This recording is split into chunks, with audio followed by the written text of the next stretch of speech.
Hello student, welcome to Pratibha academy classes. मैं assistant professor doctor Pratibha से। बच्चों, आज की क्लास में हम लोग भारतेंदु हरिश्चंद्र का काफी प्रसिद्ध निबंध है भारतवर्षोन्नति कैसे हो सकती, इस निबंध को काफी विस्तार पूर्वक पढ़ेंगे। इस निबंध से संबंधित बच्चों जितने भी प्रश्न एग्जाम में पूछे जाएंगे, अगर आप लोग इस क्लास को देख लेते हैं तो वो सारे प्रश्न आपके इस क्लास से काफी अच्छे से कवर हो जाएंगे। ठीक है।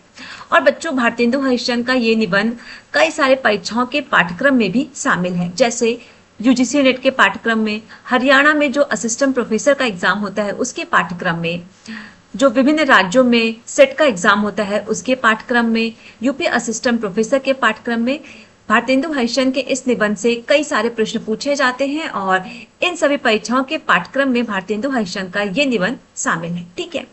इवन बच्चों, यूजीसी नेट के पाठ्यक्रम में 2-3 ऐसे निबंध है जिससे हमेशा प्रश्न पूछे जाते हैं, जैसे कि भारतवर्षोन्नति कैसे हो सकती है, कविता क्या है। इन सभी निबंधों से हमेशा 1 या 2 प्रश्न देखने को मिलता है। ठीक है। तो इन्हीं सब बातों को ध्यान में रखकर मैंने सोचा कि क्यों ना भारतेंदु हरिश्चंद्र के इस काफी प्रसिद्ध निबंध को काफी विस्तार पूर्वक आप सभी को पढ़ा दूं। ठीक है। तो बच्चों, चलिए क्लास को स्टार्ट करते हैं। और क्लास को स्टार्ट करने से पहले जो भी स्टूडेंट इस चैनल पर नए हैं वो चैनल को सब्सक्राइब कर बेल आइकन प्रेस करना ना भूले, जिससे आप सभी को टाइम टू टाइम क्लास की अपडेट और नोटिफिकेशन मिलती रहे। और बच्चों, कमेंट बॉक्स में मैंने अपने टेलीग्राम चैनल का लिंक पिन कर दिया है, तो वहां से आप लोग मेरे टेलीग्राम चैनल पे जुड़ सकते हैं। वहां पर आप सभी को सबसे पहले क्लास की अपडेट, कई सारे PDF notes free of cost देखने को मिल जाएंगे। तो चलिए भारतेंदु हरिश्चंद्र का निबंध भारतवर्षोन्नति कैसे हो सकती है, इस निबंध को पढ़ना शुरू करते हैं। तो बच्चों, चलिए क्लास को स्टार्ट करते हैं। और सबसे पहला प्रश्न तो बच्चों आपका यहीं से तैयार होता है कि भारतवर्षोन्नति कैसे हो सकती, किसका निबंध है? तो भारतेंदु हरिश्चंद्र का है। ठीक है। किस विधा की रचना है? तो ये निबंध विधा की रचना है। किस विधा की बच्चों? निबंध विधा की। इसको ध्यान में रखिएगा। कई बार प्रश्न पूछ लिया जाता है कि किस विधा की रचना है या फिर इस रचना के लेखक कौन है। ठीक है। तो इस प्रकार के प्रश्नों को आप स्पेशली ध्यान में रखिएगा। और ये काफी बेसिक प्रश्न है और इस प्रकार के प्रश्न कभी कभार जब एग्जामिनर का मूड होता है कि प्रश्न को आसान बनाया जाए तो इस प्रकार के प्रश्न पूछ लिए जाते हैं, तो इसे ध्यान में रखिएगा। तो चलिए निबंध पढ़ना स्टार्ट करते हैं। आज बड़े आनंद का दिन है कि छोटे से नगर, किस नगर की बात हो रही है? बलिया। अब यहाँ पे आप ध्यान रखिएगा, प्रश्न पूछ लेगा कि भारतेंदु हरिश्चंद्र के किस निबंध में बलिया शहर की चर्चा हुई है। ठीक है। तो भारतवर्षोन्नति निबंध में हुई है। बलिया में हम इतने मनुष्यों को एक बड़े उत्साह से एक स्थान पर देखते हैं। इस अभागे आलसी देश में जो कुछ हो जाए वही बहुत है। बनारस, ऐसे ऐसे बड़े नगरों, किस नगर की बात हो रही है? बनारस। बनारस ऐसे बड़े बड़े नगरों में जब कुछ नहीं होता तो हम यह ना कहेंगे कि बलिया में जो कुछ हमने देखा वह बहुत ही प्रशंसा के योग्य है। इस उत्साह का मूल कारण जो हमने खोजा तो प्रकट हो गया कि इस देश के भाग्य से आजकल यहाँ सारा समाज ही एकत्र है। और बच्चों, भारतेंदु हरिश्चंद्र ने इस निबंध में यहाँ पर व्यंग किया है। ठीक है। भारतेंदु हरिश्चंद्र अपने इस निबंध के माध्यम से भारत की जो आम जनता है उसको जगाने का प्रयास करते हैं। और बच्चों, आप सभी को पता है कि भारत की जो जनता है वो कितनी आलसी है। ठीक है। वो किसी कार्य को करने के लिए कितने ज्यादा सोच विचार करती है, उसका वर्णन यहाँ पे किया गया है। भारतेंदु हरिश्चंद्र कहते हैं कि जो भारत की जनता है वो इतनी आलसी है कि जब तक उनको कोई ना जगाए, जब तक उनको कोई जागरूक ना करे, तब तक वो किसी कार्य को करना प्रारंभ ही नहीं करते। तो बेसिकली यहाँ पर भारतेंदु हरिश्चंद्र अपने इस रचना के माध्यम से भारत की आम जनता को जागृत करना चाहते हैं। ठीक है। आगे देखिए, रॉबर्ट साहब, किसकी बात हुई है यहाँ पे? रॉबर्ट साहब बहादुर, ऐसे कलेक्टर जहां हो वहां क्यों ना ऐसा समाज हो। जिस देश और काल में ईश्वर ने अकबर को उत्पन्न किया था उसी में अब्दुल फजल, किसकी बात हुई है? अब्दुल फजल, बिरबल, टोडरमल को भी उत्पन्न किया। यहाँ रॉबर्ट साहब अकबर है। ठीक है। रॉबर्ट साहब को क्या बोला गया बच्चों? यहाँ पर अकबर। ठीक है। याद रखना है, प्रश्न पूछ लेगा कि इस निबंध में किसको अकबर कहा गया है, तो रॉबर्ट साहब को अकबर कहा गया है। जो मुंशी चतुर्भुज सहाय, मुंशी बिहारी लाल साहब आदि अब्दुल फजल और टोडरमल है। हमारे हिंदुस्तानी लोग तो रेल की गाड़ी है। और ये कथन कई बार परीक्षा में पूछा गया है कि हमारे हिंदुस्तानी लोग तो रेल की गाड़ी है। ये कथन किस निबंध से लिया गया है? तो भारतवर्षोन्नति से। ठीक है। आगे देखिए। अब बच्चों, आप लोग इस पंक्ति को देखिए, काफी महत्वपूर्ण है। यदि फर्स्ट क्लास, सेकेंड क्लास आदि गाड़ी बहुत अच्छी अच्छी और बड़े बड़े महसूल कि इस ट्रेन में लगी है, पर बिना इंजन सब नहीं चल सकती। वैसे ही हिंदुस्तानी लोगों को कोई चलाने वाला हो तो ये क्या नहीं कर सकते। अब बच्चों यहाँ पर देखिए, इनसे इतना कह दीजिए का चुप्पी साधी रहा बलवाना। फिर देखिए हनुमान जी को अपना बल कैसे याद आता है। तो यहाँ पर किस भगवान की चर्चा हुई है? हनुमान जी की। आगे देखिए, सो बल कौन याद दिलावे, यानी भारतेंदु हरिश्चंद्र बोलते हैं कि समय समय पर जनता को उसके बल को कौन याद दिलाएगा? हिंदुस्तानी राजे महाराजे, नवाब, रईस या हकीम। राजे महाराजों को अपनी पूजा, भोजन, झूठी गपसप से छुट्टी नहीं। हकीमों को तो सरकारी काम घेरे रहता है। कुछ बाल, घुड़दौड़, थिएटर में समय लगाना, कुछ समय बचा भी तो क्या गहर है। हम गरीब गंदे काले आदमियों से मिलकर अपना अनमोल समय खोए, बस यही मसल रही। अब इस पंक्ति को देखिए, ये पंक्ति कई बार परीक्षाओं में पूछा जा चुका है। ठीक है, हमें गैरों से कब फुर्सत, हम अपने गम से कब खाली। चलो बस हो चुका मिलना, ना हम खाली ना तुम खाली। ठीक है, आगे देखिए, तीन मेढक, और ये कथन परीक्षाओं में कई बार पूछा जा चुका है, तो इसे ध्यान में रखिएगा। तो बच्चों इस कथन को देखिए, तीन मेढक एक के ऊपर एक बैठे थे। ऊपर वाले ने कहा जोक सोक। क्या कहा? जोक सोक। बीच वाला बोला गम सम। सबसे नीचे वाला पुकारा गए हम। सो हिंदुस्तान की प्रजा की दशा यही है, गए हम। ठीक है, पहले भी हम आर्य लोग हिंदुस्तान में आकर बसे थे। राजा और ब्राह्मणों के जिम्मे का यही काम था कि देश में नाना प्रकार की विधा और नीति फैलावे, और अब भी ये लोग चाहते हैं कि हिंदुस्तान प्रतिदिन क्या प्रति क्षण बढ़े, पर इन्हीं लोगों को निकम्मेपन ने घेर रखा है। ठीक है, आगे देखिए, बुद्धारो मत्स्य ग्रस्ता प्रभाव समर दूषिता। हम नहीं समझते कि इनको लाज भी क्यों नहीं आती कि उस समय में जबकि इनके पुरखों के पास कोई भी सामान नहीं था, यानी पुराने जमाने में जब पुरखों के पास कुछ भी सामान नहीं था, तब उन लोगों ने जंगल में पत्ते और मिट्टी की कुटियों में बैठकर बांस की नलियों से जो तारा ग्रह आदि भेद करके उनकी गति लिखी, वह ऐसी ठीक है कि 16 लाख रुपए, कितने लाख रुपए? 16 लाख रुपए की लागत से विलायत में जो दूरबीन बनी है, उनसे उन ग्रहों को भेद करने में भी ठीक वही गति आती है।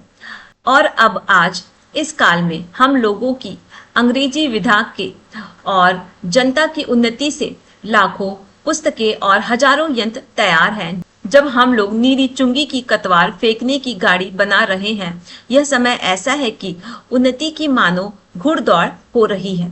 अमेरिका, अंग्रेज, फ्रांसीसी आदि, तुर्की, ताजी सब सरपट दौड़े जाते हैं। सबके जी में यही है कि पाला हम ही पहले छू लें। उस समय हिंदुस्तान का टियावाड़ी खाली खड़े खड़े ताप से मिट्टी खोदते हैं। इनको औरों को जाने दीजिए, जापानी टट्टुओं को हाफते हुए दौड़ते देखकर भी लाज नहीं आती। यह समय ऐसा है कि जो पीछे रह जाएगा फिर कोटि उपाय किए भी आगे ना बढ़ सकेगा। लूट की इस बरसात में भी जिसके सिर पर कम्बखती का छत और आंखों में मूर्खता की पट्टी बंधी रहे, उन पर ईश्वर का कोप ही कहना चाहिए। मुझको मेरे मित्रों ने कहा था कि तुम इस विषय पर आज कुछ कहो कि हिंदुस्तान की उन्नति कैसे हो सकती है। भला इस विषय पर मैं और क्या कहूँ। भगवत का एक श्लोक है, इस श्लोक को आप लोग देख लीजिएगा। ठीक है, भगवान कहते हैं कि पहले तो मनुष्य जन्म ही दुर्लभ है। ठीक है, आगे देखिए, सो मिला और उस पर गुरु की कृपा और उस पर मेरी अनुकूलता। इतना सम्मान पाकर भी मनुष्य इस संसार सागर के पार ना जाए, उसको आत्महत्या करना चाहिए। वही दशा इस समय हिंदुस्तान की है। अंग्रेजों के राज्य में सब प्रकार का सामान पाकर, अवसर पाकर भी हम लोग उन्नति ना करें तो हमारे केवल अभाग्य और परमेश्वर का कोप ही है। सास और अनुमोदन से एकांत रात में सुने रंग महल में जाकर भी बहुत दिनों से प्राण से प्यारे परदेसी पति से मिलकर छाती ठंडी करने की इच्छा भी उसका लाज से मुंह भी ना देखे और बोले भी ना, तो उसका अभाग्य ही है। वह तो कल परदेश चला जाएगा। वैसे ही अंग्रेजों के राज्य में भी जो हम मेढक काट के उल्लू पिंजड़े के गंगाराम ही रहे, तो फिर हमारी कम्बखती फिर कम्बखती ही है। बहुत लोग कहेंगे कि हमको पेट के धंधे के मारे छुट्टी ही नहीं रहती। बाबा, हम क्या उन्नति करेंगे? तुम्हारा पेट भरा है, तुमको दुनकी सूझती है। उनसे एक हाथ से अपना पेट भरा, दूसरे हाथ से उन्नति के कांटों को साफ किया। क्या इंग्लैंड में किसान, खेत वाले, गाड़ीवान, मजदूर, कोचवान आदि नहीं है? किसी देश में भी सभी पेट भरे हुए नहीं होते, किंतु वे लोग जहाँ खेत जोतते बोते हैं, वहीं उसके साथ यह भी सोचते हैं कि ऐसी कौन नई कल व मसाला बनवाए जिससे इस खेत में आगे से दुगना अनाज उपजे। विलायत में गाड़ी के कोचवान भी अखबार पढ़ते हैं। जब मालिक उतरकर किसी दोस्त के यहाँ गया, उस समय कोचवान ने गद्दी के नीचे से अखबार निकाला। यहाँ मतलब बच्चों भारत में, यहाँ उतनी देर कोचवान हुक्का पिएगा या गप करेगा। बच्चों यहाँ पर भारतेंदु हरिश्चंद्र ये बताना चाह रहे हैं कि जो विदेशी सभ्यता है, वहां पर जो कोचवान है वो रेल में बैठकर अखबार पढ़ते हैं, जो आम जनता है वो अखबार पढ़ती है, यानी वो अपने समय का काफी अच्छे से उपयोग करते हैं। परंतु हमारे यहाँ भारत में क्या है कि जब हम रेलगाड़ी में बैठते हैं तो आप लोगों ने भी देखा होगा, कई सारे अननोन लोग एक दूसरे के साथ बैठ के गपशप करते हैं, नेताओं की बातें होती हैं, चुनावी मुद्दे पर चर्चा होती है, यानी फालतू फिजूल की बातों पर अपना समय जाया करते हैं। उसी बात की चर्चा यहाँ पर भारतेंदु हरिश्चंद्र जी ने की है। ठीक है, यहाँ उतनी देर कोचवान हुक्का पिएगा या गप करेगा। सो गप भी निकम्मी। ठीक है, किस प्रकार की गप होती है? निकम्मी। वहां के लोग गप ही में देश के प्रबंध छाटते हैं। सिद्धांत यह है कि वहां के लोगों का यह सिद्धांत है कि एक क्षण यानी थोड़ा सा भी समय उनका व्यर्थ ना जाए। ठीक है, उसके बदले यहाँ के लोगों को जितना निकम्मापन हो उतना ही बड़ा अमीर समझा जाता है। आलस्य यहाँ इतनी बढ़ गई है कि मलुकदास ने यह दोहा ही बना डाला है। अब देखिए, मलुकदास का ये दोहा कई बार परीक्षा में पूछा गया है। ठीक है, तो दोहा क्या है? अजगर करे ना चाकरी, पंछी करे ना काम, दास मलुक कही गए सबके दाता राम। ठीक है, तो इसे ध्यान में रखिएगा। आगे देखिए बच्चों, चारों ओर आंख उठाकर देखिए तो बिना काम करने वालों की ही चारों ओर बढ़ती है। रोजगार कहीं कुछ भी नहीं है। अमीरों, मुसाहिबी, दलालों या अमीरों के नौजवान लड़कों को खराब करना या किसी की जमा लेना, इनके सिवा बतलाइए और कौन रोजगार है जिससे कुछ रुपए मिले। और बच्चों इस पंक्ति को देखिए, चारों ओर दरिद्रता की आग लगी हुई है। किसी ने बहुत ठीक कहा है कि दरिद्र कुटुंबी इस तरह अपनी इज्जत को बचाता फिरता है जैसे लाजवंती बहू फटे कपड़े में अपने अंग को छिपाए जाती है। यही दशा हिंदुस्तान की है। ठीक है, मुर्दमशुमारी का रिपोर्ट देखने से स्पष्ट होता है कि मनुष्य दिन दिन यहाँ बढ़ते जाते हैं और रुपए दिन दिन कामती होता जाता है। सो अब बिना ऐसे उपाय किए काम नहीं चलेगा। मत यह आशा रखो कि पंडित जी की कथा में ऐसा उपाय बतलाएंगे कि देश का रुपया और बुद्धि बढ़े। तुम अपना ही कमर कसो, आलस छोड़ो।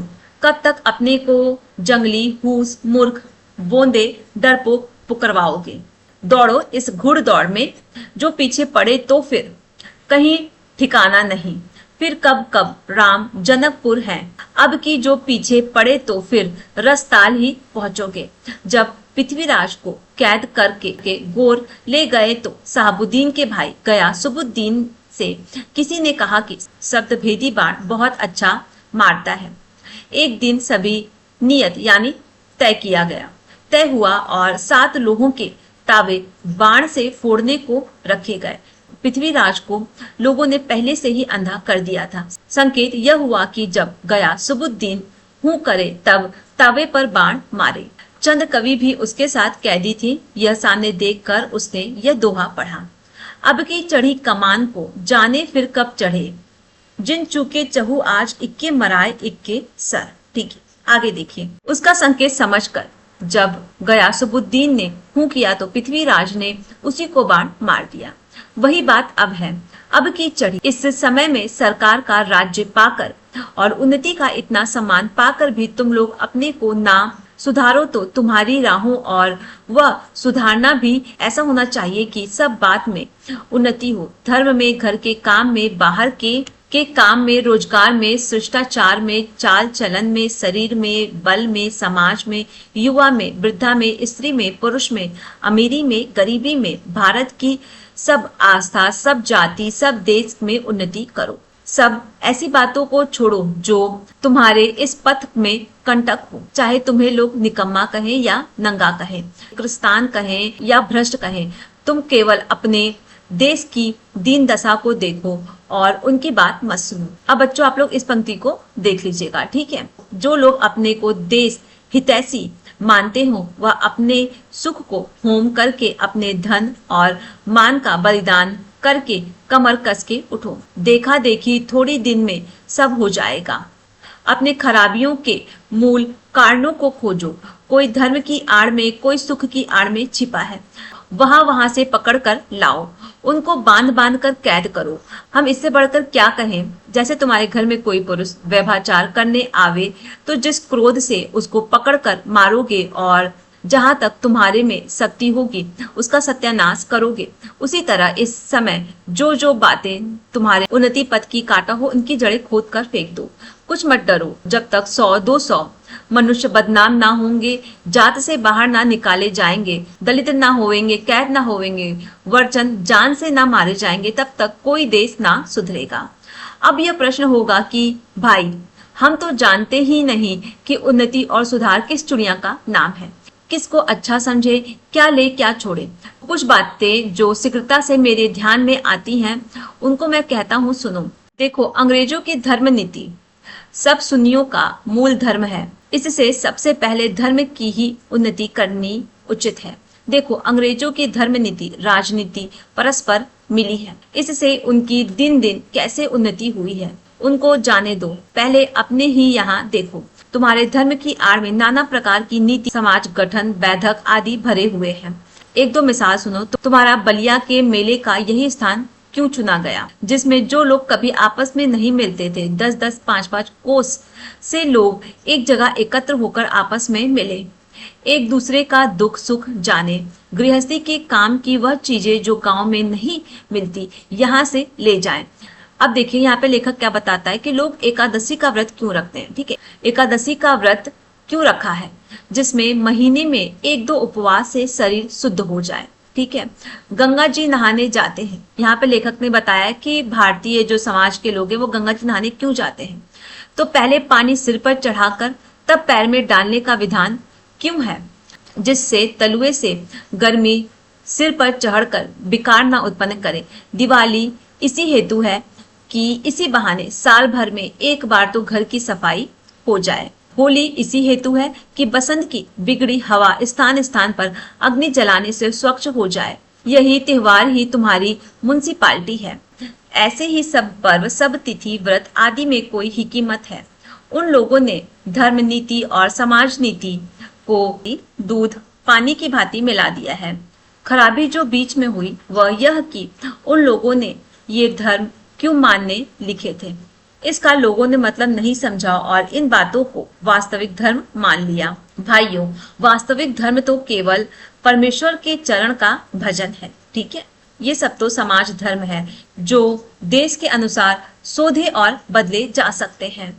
दूसरी खराबी यह हुई कि उन्हीं महात्मा बुद्धिमान ऋषियों के वंश के लोगों ने अपने बाप दादाओं का मतलब ना समझकर बहुत से नए नए धर्म बनाकर शास्त्रों में धर दिए। बस सभी तीर्थ व्रत और सभी स्थान तीर्थ हो गए।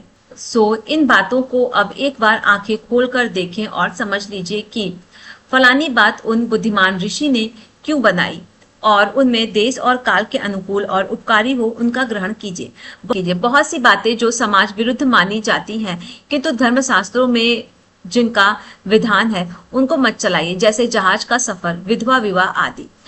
लड़कों को छोटेपन ही में शादी करके उनका बल वीरज आयुष मत घटाइए। आप उनके माँ बाप हैं या शत्रु हैं। वीर्य उनके शरीर में पुष्ट होने दीजिए। नोन तेल लकड़ी की फिक्र करने की बुद्धि सीख लेने दीजिए, तब उनका पैर काट में डालिए। कुलीन प्रथा, बहु विवाह आदि को दूर कीजिए।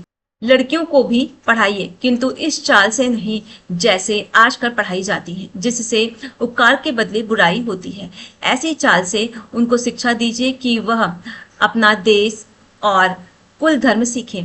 पति की भक्ति करके और लड़कों को सहज में शिक्षा दे। वैष्णव शास्त्र इत्यादि नाना प्रकार के लोग आपस में बैर छोड़ दे। यह समय इन झगड़ों का नहीं, हिंदू जैन मुसलमान सब आपस में मिलिए। जाति में कोई चाहे ऊंचा हो चाहे नीचा हो, सबका आदर कीजिए। जो जिस योग्य हो उसे वैसे मानिए। छोटे जाति के लोगों का तिरस्कार करके उनका जी मत तोड़िए। सब लोग आपस में मिलिए। मुसलमान भाइयों को भी उचित है कि इस हिंदुस्तान में बस कर वे लोग हिंदुओं को नीचा समझना छोड़ दें। ठीक भाइयों की भांति हिंदुओं से बर्ताव करें। ऐसी बातें जो हिंदुओं का जी दुखाने वाली हो ना करें। घर में आग लगने पर जिठानी दौरानी को आपस में डाह छोड़कर एक साथ आग बुझानी चाहिए। जो बात हिंदुओं का नहीं मायरस है, वह धर्म के प्रभाव से मुसलमानों को सहज प्राप्त है। उनके जाति नहीं, खाने पीने में चौका चूल्हा नहीं, बिलायत जाने में रोक टोक नहीं। फिर भी बड़े ही सोच की बात है कि मुसलमानों ने अभी तक अपनी दशा नहीं सुधारी।